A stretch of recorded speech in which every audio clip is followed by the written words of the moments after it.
Hello students of class 8th. Now let's move on to part number 3rd of our chapter, how, when and where. Now we are on page number 7. The topic is what is colonial rule, है ना. ये जो topic है आप लोगों का, देखिए colonial rule किसे बोलते हैं. खासकर हमारी कंट्री की बात करें तो जब एक कंट्री दूसरी कंट्री द्वारा डोमिनेट की जाती है, देखा या तो अपने कंट्रोल में ले ली जाती है, यानी कि जब उसको एक कंट्री दूसरी कंट्री को गुलाम बनाता है तो वो कंट्री उसकी कॉलोनी कहलाती है. जैसे कि India was a colony of Britain. हम ब्रिटिशर्स के गुलाम रहे तो ब्रिटेन कंट्री की हम कॉलोनी बने थे. ठीक है. अब कॉलोनियल रूल की बात करें तो जो हम गुलामी हमने सही ब्रिटिशर्स की 200 साल, देखिए ये बात तो है कि ब्रिटिशर्स हमको गुलाम करने नहीं आए थे. क्या करने आए थे फिर? वो तो यहाँ पे ट्रेड करने आए थे और यहाँ के रिसोर्सेज के लिए आए थे.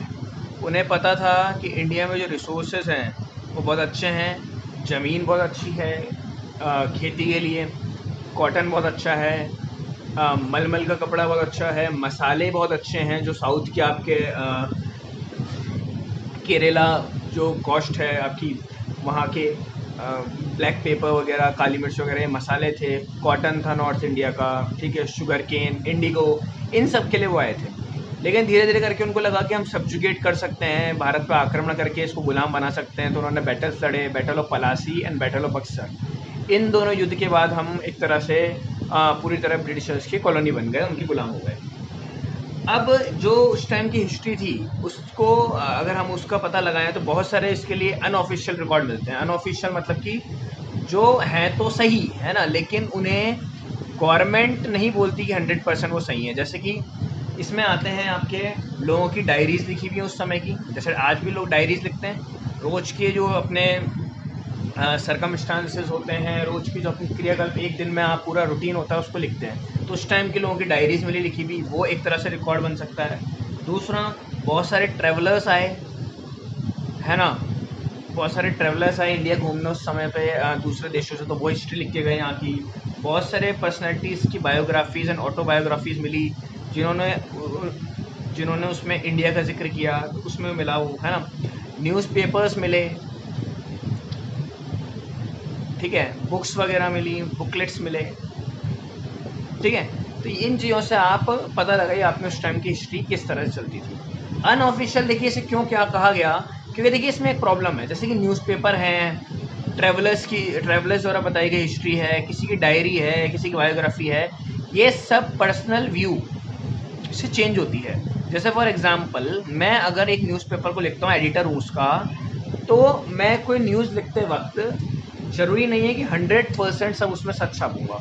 थोड़ी सी न्यूज़ हो सकता है कि मेरे पर्सनल व्यू के अकॉर्डिंग में मैंने उसमें लिखी हो, जो मुझे पर्सनली सही लगता है. तो इसी वजह से इन्हें अनऑफिशियल रिकॉर्ड कहा गया है. इन्हें पूरी तरह 100% गारंटी के साथ सही नहीं माना गया.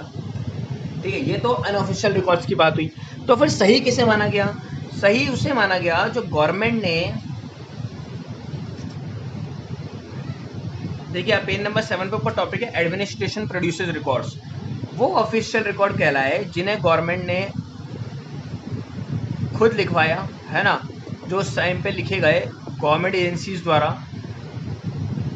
उन्हें सही माना गया, है ना. जो उस टाइम के रिटर्न इंस्ट्रक्शंस थे गवर्नमेंट के. ठीक है. कोई पॉलिसी एंड प्रोग्राम्स थे, और इन्हें अगर आज आपको पढ़ना है तो ये गवर्नमेंट के म्यूजियम्स वगैरह में, आर्चीव्स होते हैं गवर्नमेंट के, उसमें आपको ये मिल जाएंगे. वहाँ पे इन्हें आप पढ़ सकते हैं.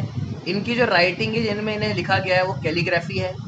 एक स्टाइलिश वे होती है लिखने की, है ना. कैलीग्राफी बहुत अच्छी राइटिंग मानी जाती है, सुंदर राइटिंग होती है, स्टाइलिश वे में लिखे होते हैं. और जो कैलीग्राफी सॉरी, जो कैलीग्राफी का यूज़ करते हैं उनको बोलते हैं कैलीग्राफिस्ट. तो कैलीग्राफिस्ट ने इनको लिखा है ना. वो म्यूजियम्स और आर्चीव्स में पड़े हुए हैं. जो मैंने अभी पहले बात की थी, न्यूज़पेपर, बुकलेट्स, बायोग्राफीज़, वो गवर्नमेंट ने अभी तक ऑफिशियल नहीं माना. उन्हें हमें कभी नहीं कहा कि आप उन्हें पढ़िए, वो हिस्ट्री है. वो हिस्ट्री नहीं है, वो तो किसी का पर्सनल व्यू भी हो सकता है. चलिए हाँ, मान सकते हैं कि उसमें कुछ बातें सही भी होंगी, लेकिन प्रॉब्लम ये है कि कुछ गलत भी तो हो सकती हैं. तो गवर्नमेंट ने उन्हें तो ऑफिशियल रिकॉर्ड के रूप में म्यूजियम में आर्चीव्स में नहीं रखा। आर्चीव्स भी वही होते हैं जो लगभग जिसमें पुराने रिकॉर्ड्स रखे होते हैं, गवर्नमेंट के इंपॉर्टेंट डॉक्यूमेंट्स रखे होते हैं, उन्हें आर्चीव्स कहते हैं। पता है आपको, अगर हम लोग चाहें, है ना, हालांकि थोड़ी मेहनत लगेगी, लेकिन गवर्नमेंट के 100-100 200 साल पुराने जो रिकॉर्ड्स हैं ना, वो भी आर्चीव से ले सकते हैं। मतलब आपको रीज़न बताना पड़ेगा, कुछ फीस भरनी पड़ेगी,